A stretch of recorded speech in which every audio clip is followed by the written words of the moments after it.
মোৰ YouTube channel create সৃষ্টিলৈ আপোনালোক সকলোকে স্বাগতম জনাইছোঁ। আশা কৰোঁ সকলো কুশলে আছে। জীৱনৰ ব্যস্ততাপূৰ্ণ সময়বোৰত নানান ঘাত প্ৰতিঘাতৰ মাজত সাম্প্ৰতিক বিশ্বৰ কভিডকালীন পৰিস্থিতিৰ প্ৰতিকূলতাৰ মাজত জীৱনৰ সৌন্দৰ্যবোৰ উপভোগ কৰাত ক'ৰবাত যেন আমি ব্যৰ্থ হৈ পৰিছোঁ। এনে সময়বোৰত নিজৰ ভাল লগা দুই এটা কামে আমাক মানসিকভাৱে শক্তিশালী কৰি তুলিব পাৰে। কবিতা গল্প লিখি ভাল পাওঁ, সেইদৰে পাঠ কৰিও ভাল পাওঁ। মোৰ উপন্যাস বাখৰুৱা মনৰ পথাৰ পাঠ কৰি আপোনালোকলৈ আগবঢ়াই দিবৰ মন গ'ল। আজি দ্বিতীয় খণ্ডটি। যদি উপন্যাসখনৰ পাঠ শুনি আপোনালোকে ভাল পায়, তেন্তে লাইক, কমেণ্ট আৰু পাৰিলে চেনেলটো ছাবস্ক্ৰাইব কৰিব। ধন্যবাদ।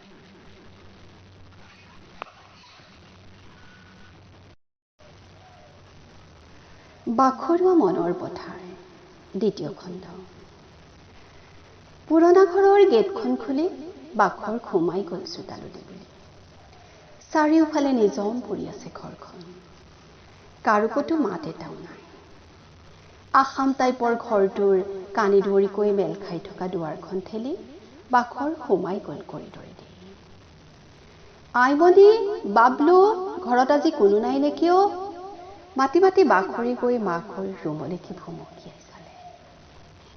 বিচনাতে এনেই শুই আৰাম কৰি থকা মাকে তাক দেখা পাই মাত লগালে। বাখৰ নেকি? আহ, ইয়ালৈকে আহ। অ' মা, শুই আছা যে, গা চা বেয়া নেকি? বাখৰ মাকৰ ৰুমৰ খালী বিচনাখনতে বহি। নহয় অ', এইকেইদিন মূৰটোহে অলপ বেয়া বেয়া লাগি আছে। প্ৰেছাৰটোৱে বাঢ়িছে নেকি? মাক লাহেকৈ বিচনাতে উঠি বহিল। বাখৰ অহা গম পাই সৰুপোনা বিৰিণা দুয়োটা আহি মাকৰ ৰুম পালেহি। বাখৰৰ কাষতে আহি সৰুপোনাও বিচনাখনতে বহিল।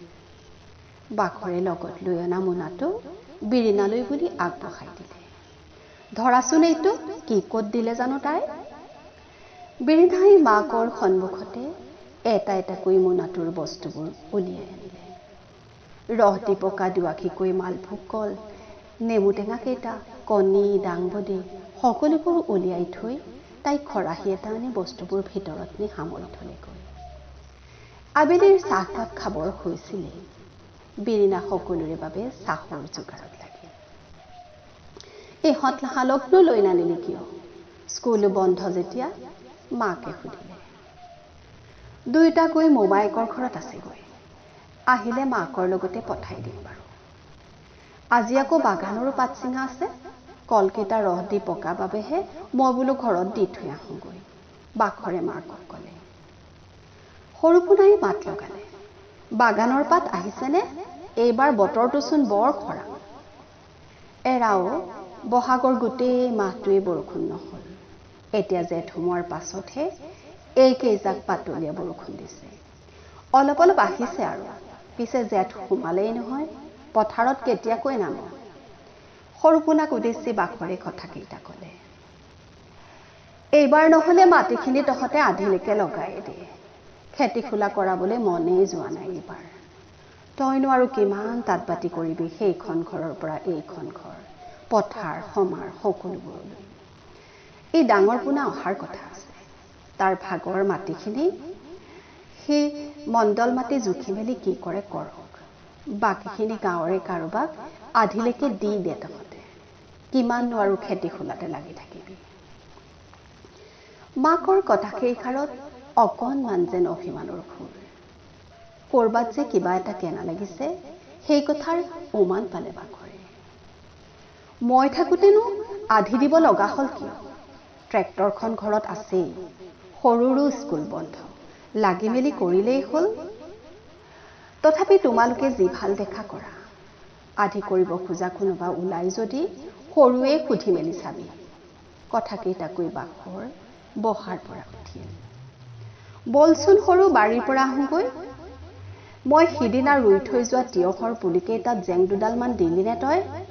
নাই দিয়া যদি ময়ে দি থৈ যাওঁ।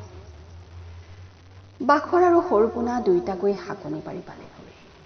লেং লেংকৈ বাঢ়ি যোৱা তিয়ঁহৰ আগকেইটাত বাৰীত পৰি থকা গছৰ ডাল দুডালমান বাখৰে আনি গুজি দিলেহি। সৰুপোনাই বাখৰক ক'লে, ই ডাঙৰ দাই মাটিখিনি ভাগ কৰাৰ কথা কৈছে। কেইদিনমানৰ পাছতে সি ঘৰলৈ অহাৰে কথা। তাৰ হেনো ফ্লেটৰ কিবা এটা ডাঙৰ সমস্যা হৈছে। 20 লাখমান টকাৰ তাক বোলে প্ৰয়োজন হৈছে। সেয়েহে তাৰ ভাগত পৰা মাটিখিনি সি বিক্ৰী কৰাৰ কথা ভাবিছে। কাৰ লগত কথা পাতিছে জানিছনে নাই?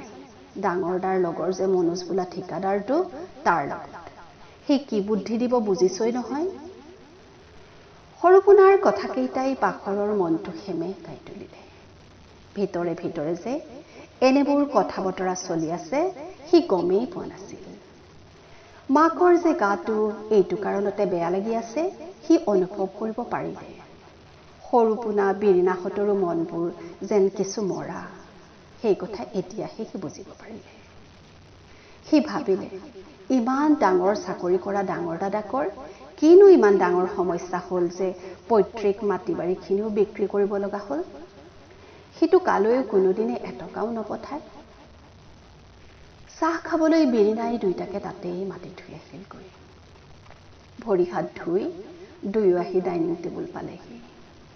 মাকো উঠি আহি তাতে বহি আছেহি। পকৰি বিস্কুটৰ প্লেট দুখনৰ লগতে বাখৰে অনা কল কেইটামানো বিৰিণাই প্লেট এখনতে সজাই আনিলে। সকলোৰে আগে আগে চাহৰ কাপকেইটা আগবঢ়াই বাবলু আৰু আইমণিকো বিৰিণাই ৰুমৰ পৰা লৈ আহিলেগৈ। বাখৰক দেখি বাবলু আহি বাখৰৰ কোচতে বহিলহি। সেয়া মই তোমালোকৰ কথা ভাবিয়ে আছিলো, বোলো আজিনো ইহঁত দুটা কলৈ বা গ'ল। বাখৰে আইমণি আৰু বাবলুক উদ্দেশ্যি কথাষাৰ ক'লে। ইহঁত দুটাৰনো কি কাম? খালি টিভি চোৱা, মোবাইলত গেম খেলা, এইবোৰহে কাম। বিৰিণাই বাখৰক ক'লে। বাখৰে দুইটাকে কল দুটা গুচাই দিলে। সিহঁতে পকৰিৰ প্লেটখন লৈহে টনাজোৰা লাগিল। সকলোৱে লগে ভাগে হাঁহি মাতি চাহকাপ খালেও কৰবাত যেন চিন্তাবোৰে সকলোকে জোকাৰি থাকিল। চাহকাপ খায়েই বাখৰ নৰল, কোবাকুবিকৈ সি যাবলৈ ওলাল। চাহপাত নিবলৈ অনা খুলখালেকৰ গাড়ীখন সি পাবগৈ লাগিব। আজিৰ খণ্ডটি ইমানতে সামৰিলোঁ। ধন্যবাদ।